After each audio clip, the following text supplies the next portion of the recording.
ہوتا کیا ہے، اس صدمے کے موقع پر ہم دیکھا دیکھی کچھ ایسے کام کر رہے ہوتے ہیں جس کا فائدہ نہ ہمیں ہوتا ہے نہ فوت ہونے والوں کو ہوتا ہے، جبکہ وہ کام کرنا چاہیے جس سے ہمیں بھی فائدہ ہو اور جن کے لیے کر رہے ہیں ان کو بھی فائدہ ہو۔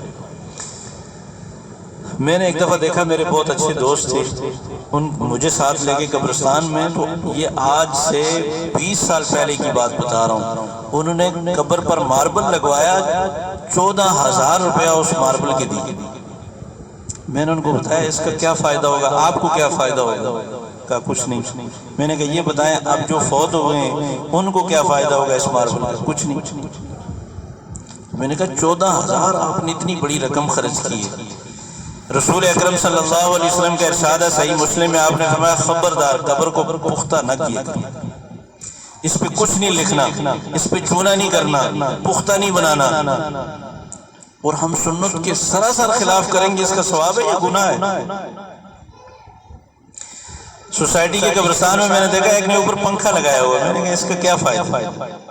رسول اکرم صلی اللہ علیہ وسلم نے فرمایا قبر اعمال کے اعتبار سے یا تو جہنم کا گڑھا ہے یا جنت کا باغ ہے۔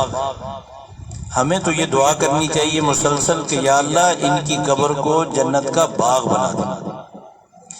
پھولوں کی چادر چڑھانے سے اندر فائدہ نہیں ہوتا، یہ جتنے کے پھول ڈالے ہیں یہ غریب کو دے دیں اور یہ نیت کریں کہ یا اللہ یہ ثواب انہیں پہنچا دے، یہ اس سے کہیں زیادہ پھول اندر ملیں گے۔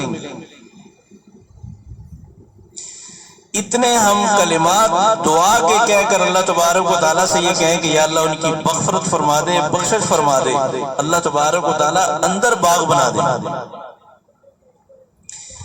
اوپر پانی ڈالنے سے قبر اندر سے ٹھنڈی نہیں ہوتی، بخشش کی دعا مانگنے سے اندر ٹھنڈی ہو جاتی۔ تو ہمیں یہ ٹائم ضائع نہیں کرنا چاہیے، پیسے ضائع نہیں کرنے چاہیے، ہمیں اندر کی سوچنی چاہیے۔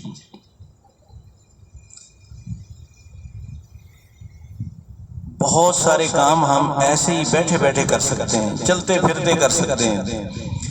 تلاوت کے لیے کوئی دن طے نہیں ہے کہ 30واں دن آئے گا تو تلاوت کریں گے تو ثواب ہوگا، یا 40واں دن آئے گا یا 10واں دن آئے گا۔ دیکھیں آپ جب بھی تلاوت کریں، جب بھی دعا مانگیں، دعا کے لیے جمع ہونا ضروری نہیں ہے، قبر تک پہنچنا ضروری نہیں ہے، آپ کو جہاں کام کرتے ہوئے خیال آیا آپ دعا کریں، ہاتھ اٹھانا بھی ضروری نہیں۔ ہم کتنی دعائیں ایک دوسرے کو دیتے ہیں تو اس کا ثواب ہوتا ہے۔ ایک صحابی نے پوچھا کہ یا رسول اللہ اگر کسی کے ماں باپ فوت ہو گئے ہوں، خدمت نہ کر سکا ہو، فوت ہونے کے بعد اسے احساس ہوا کہ میں خدمت نہیں کر سکا، اب کوئی موقع ہے؟ آپ نے فرمایا بالکل ہے۔ اس نے کہا اب کیا ہے؟ آپ نے فرمایا اتنی مغفرت کی دعائیں مانگو، اتنی مانگو، اتنی مانگو کہ تمہیں یقین ہو جائے کہ اب اللہ تبارک و تعالیٰ نے مغفرت کر دیا۔ اللہ تعالیٰ ایسوں کو فرما برداروں میں، خدمت گزاروں میں لکھتے ہیں۔ آپ نے فرمایا جو بندہ جس کے لیے دعا کرتا ہے اس کو نام لے کر بتایا جاتا ہے کہ فلاں بندے نے آپ کے لیے دعا کی ہے، یہ اس کی وجہ سے آپ کے لیے آسانی پیدا کی۔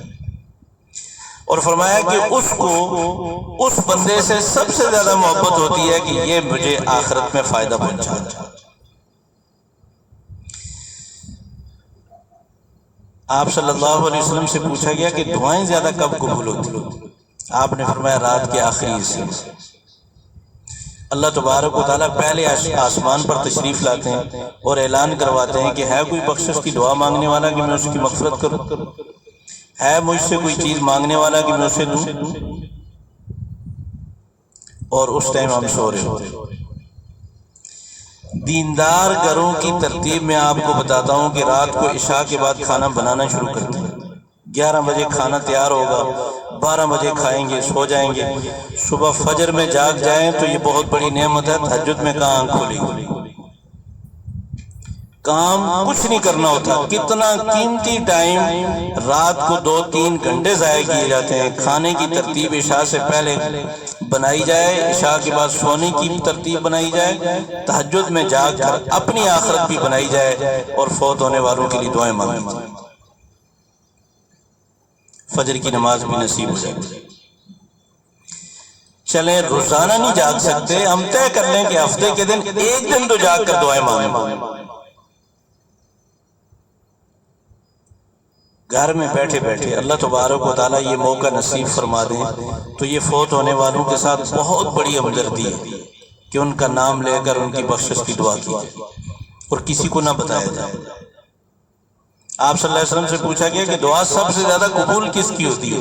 ہمارے معاشرے میں تو عام ہے نا کہ امام صاحب کوئی بھی قرآن مجید ختم کرتا ہے، کوئی کہتے ہیں امام صاحب کو بلاؤ دعا وہ کروائیں۔ کیوں بھائی، آپ کی دعا قبول نہیں ہوتی؟ سب کی قبول ہوتی ہے۔ آپ نے پوچھا گیا سب سے زیادہ دعا کس کی قبول ہوتی ہے؟ آپ جو جواب دیکھیں، آپ صلی اللہ علیہ وسلم نے فرمایا سب سے زیادہ اس بندے کی قبول ہوتی ہے جو دوسرے کے لیے بتائے بغیر مانگ رہا ہوں۔ میں اپنے پڑوسی کے لیے مانگ رہا ہوں، اپنے جاننے والے کے لیے مانگ رہا ہوں، اس کو نہیں بتا رہا، یہ دعا اللہ تبارک و تعالیٰ کے ہاں رد نہیں ہوتی۔ جب ہم کسی کو بتا کے دعائیں کریں وہ چیز نہیں رہتی۔ غائبانہ ہم جو اب دعا اپنی دعاؤں میں نام لے کر دعا کریں گے وہ اللہ تبارک و تعالیٰ کے ہاں فوراً قبول ہوتی ہے۔ پوری امت کے لیے دعائیں مانگی جائیں، خاندان کے جتنے لوگ گزرے ہیں نام لے کر ان کی دعائیں، ان کے لیے بخشش کی مغفرت کی دعائیں کی جائیں۔ اس سے ان کو آخرت میں فائدہ ہوگا۔ رونے سے، فضول کام کرنے سے نہ ان کو فائدہ نہ ہمیں فائدہ۔ اور اگر کسی نیکی پر ہمیں ترغیب دیا کرتے تھے کہ یہ نیکی کر لو، اب وہ نیکی اہتمام سے کرو تاکہ اس نیکی کا ثواب انہیں پہنچے۔ یہ ہے ہمدردی، یہ ہے ان کے ساتھ محبت۔ جن گناہوں سے منع کرتے تھے ان سے اب رک جاؤ، اب اس گناہ سے رکنے کا فائدہ ہمیں بھی ہوگا اور وہ جنہوں نے منع کیا ان کو بھی ہوگا۔ اللہ تعالی ہمیں عمل کی توفیق نصیب فرمائے۔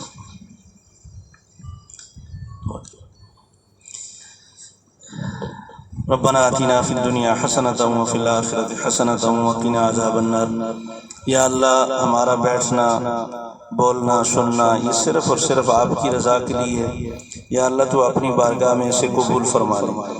یا اللہ جو تلاوت کی گئی اور جہاں کہیں بھی تسبیحات پڑھی گئی، دعائیں مانگی جائیں، یا اللہ تو اپنے فضل سے سب قبول فرما لے۔ یا اللہ یہ ثواب اویس کی خالہ مرحومہ کو پہنچا۔ یا اللہ ان کی مغفرت کاملہ فرما، ان کی قبر کو جنت کے باغوں میں سے ایک باغ بنا دے۔ یا اللہ ان کے درجات کو بلند فرما۔ یا اللہ جتنے بھی مسلمان دنیا سے جا چکے ہیں سب کی مغفرت کاملہ فرما، سب کی قبروں کو جنت کا باغ بنا دے۔ یا اللہ ان کی جتنی بیماری تکلیفیں گزری تو یا اللہ ماذ اپنے فضل سے ان کی ساری تکلیفوں کو ان کے گناہوں کا کفارہ بنا۔ یا اللہ درجات کے بلند ہونے کا ذریعہ بنا دے۔ یا اللہ تو ان کے اوپر خاص رحم فرما، کرم فرما، تو اپنے فضل سے یا اللہ تو ان کی ساری خطائیوں کو معاف فرما۔ یا اللہ ہماری دعائیں ان کے حق میں قبول فرما لے۔ یا اللہ ان کی اولاد کو ان کے لیے صدقہ جاریہ بنا۔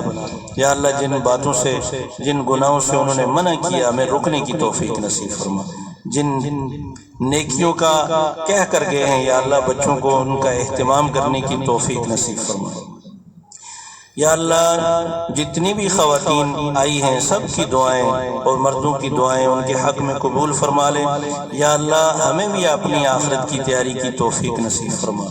یا اللہ حاضرین میں جس کی جو مراد ہے، جو چاہت ہے، یا اللہ تو سب کی جائز ضروریات کو اپنے خزانوں سے پورا فرما۔ یا اللہ جن کے ماں باپ فوت ہو گئے ہیں سب کی مغفرت کاملہ فرما۔ جن کے ماں باپ بیمار ہیں یا اللہ ان کو صحت عطا فرما۔ یا اللہ ان کی خدمت کی، عزت کی، قدر کی توفیق نصیب فرما۔